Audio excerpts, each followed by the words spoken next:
ગણપતિજીનો શ્લોક અને એનો અર્થ. વક્રતુંડ મહાકાય સૂર્યકોટી સમપ્રભ નિર્વિઘ્નમ કુરુ મે દેવ શુભ કાર્યેષુ સર્વદા. ગણપતિજીનો આ શ્લોક આપણે દરેક પ્રકારના શુભ કાર્યનો પ્રારંભ કરતા પહેલાં બોલીએ છીએ. આપણા સૌની એક જ ઈચ્છા હોય છે કે જે શુભ કાર્ય આપણે કરવા જઈ રહ્યા છીએ તે કાર્ય નિર્વિઘ્ને પૂરું થાય. માટે જ શુભ કાર્યની શરૂઆત પહેલાં આ શ્લોક બોલવામાં આવે છે. શાસ્ત્ર અનુસાર ગણપતિજીને વિઘ્નનાશક માનવામાં આવે છે, જે શુભ કાર્યમાં આવતા બધા જ વિઘ્નોનો નાશ કરે છે.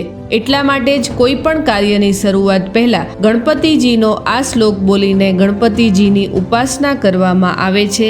ગણપતિજીના આ શ્લોકનો અર્થ એવો થાય છે કે હાથી સમાન વિશાળ સ્વરૂપવાળા, જેમનું તેજ સૂર્યના 1000 કિરણો સમાન છે, તેવા શ્રી ગણેશજી, આપ મારા શુભ કાર્યોમાં આવતા તમામ વિઘ્નોથી સદા મારું રક્ષણ કરો.